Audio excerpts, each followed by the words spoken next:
Bonjour et bienvenue sur la chaîne YouTube de magasin-de-jouets.fr. Aujourd'hui nous allons regarder ensemble le jeu de société Les Aventuriers du Rail, un jeu de Dea Founder dans une version un peu particulière qui est Mon premier voyage, qui est spécialement étudié pour les enfants dès l'âge de 6 ans. Donc c'est un jeu qui se joue entre 2 et 4 joueurs, qui est bien sûr donc issu de la collection Les Aventuriers du Rail. C'est une version donc déclinée pour les jeunes enfants, avec des règles légèrement simplifiées, mais qui ne perd pas l'ADN, on va dire, du célèbre Aventurier du Rail pour adultes. Dans ce jeu, on va retrouver bien sûr la règle du jeu, qui tient sur une feuille recto verso, qui est assez simple. Il y a le contenu qui est décrit, le tour de jeu qui est expliqué, et comment on gagne. On va la mettre de côté. On a un grand et beau plateau de jeu qu'on va déplier, qui représente donc la carte des États-Unis sur laquelle va se dérouler donc le jeu.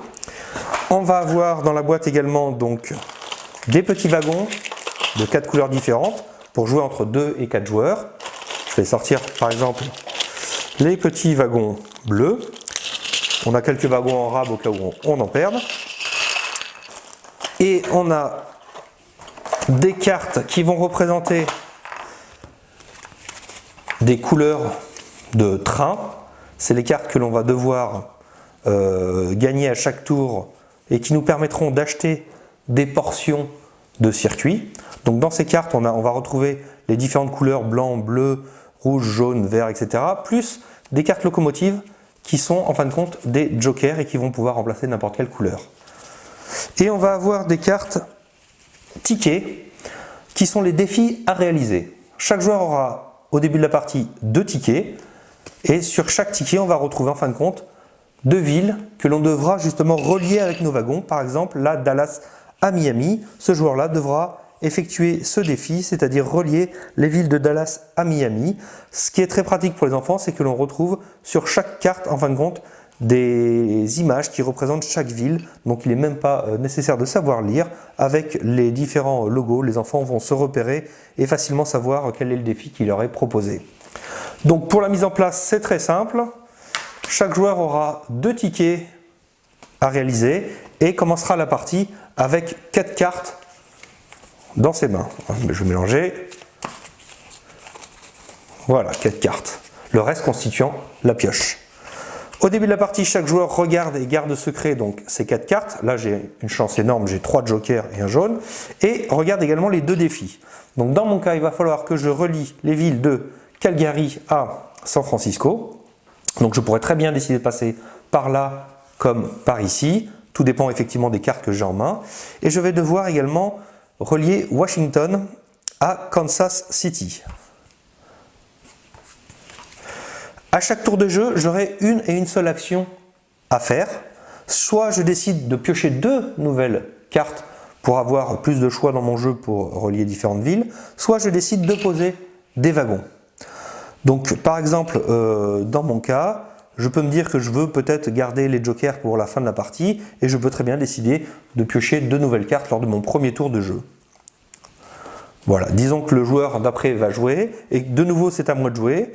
Je peux par contre sur ce tour-là décider, donc j'ai Washington et Kansas à relier, j'ai une carte noire et ici j'ai justement une portion de rail noir à acheter. Si jamais je voulais acheter ici, il me faudrait 3 cartes noires. Je peux très bien décider ici de l'acheter avec cette carte noire. Par contre, il est peut-être plus intelligent de jouer ma carte jaune pour garder la carte noire et finir ce trajet-là, parce que je peux au choix, si les trajets n'ont pas été pris par d'autres joueurs, choisir quelle couleur je veux acheter si j'ai les cartes correspondantes.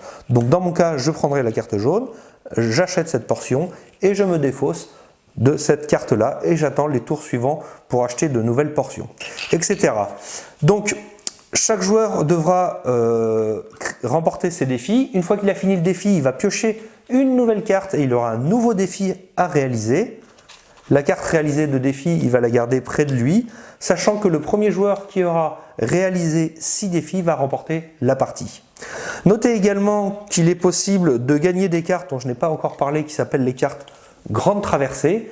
Une carte grande traversée sera donnée à chaque joueur qui aura réalisé justement la traversée complète des États-Unis d'un côté à l'autre, de la côte est à la côte ouest. Si jamais il est arrivé à relier avec des wagons une ville de l'Est avec une ville de l'Ouest, il va obtenir automatiquement une carte grande traversée qui comptera comme un défi réalisé.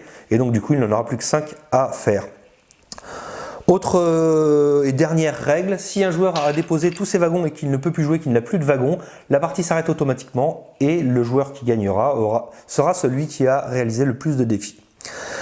Le jeu se joue, comme je l'ai dit, entre 2 et 4 joueurs. Si on joue à 3-4 joueurs, en fin de compte, on va rapidement voir que dans certains cas, les joueurs vont pouvoir bloquer, on va dire, certains trajets. Dans certains cas, on n'a qu'une seule voie, donc si elle est prise par un joueur, elle ne peut pas être prise par d'autres joueurs. Donc les autres joueurs vont devoir contourner pour atteindre les différentes villes, voire vont devoir abandonner leur défi. Il est totalement possible de dire ce défi-là, soit je ne souhaite pas le réaliser parce que ça me semble trop compliqué, soit je ne peux pas parce que les voies sont bloquées, sont prises par d'autres, et on peut dans ce cas-là abandonner un défi et reprendre un nouveau ticket. Donc on va avoir une stratégie qu'on va adapter en fonction du jeu des autres joueurs. C'était la présentation donc des Aventuriers du Rail, mon premier voyage, qui est un très très bon jeu de plateau pour les enfants dès 6 ans. Il n'y en a pas tant que ça des jeux de plateau pour les jeunes enfants. C'est une très bonne initiation aux jeux de plateau et surtout principalement pour justement aller vers la version adulte des Aventuriers du Rail. C'est un jeu de Day of Wonder que vous retrouverez sur le site magasin-de-jouets.fr. J'espère que cette vidéo vous a plu et je vous dis à très bientôt pour d'autres vidéos. Merci.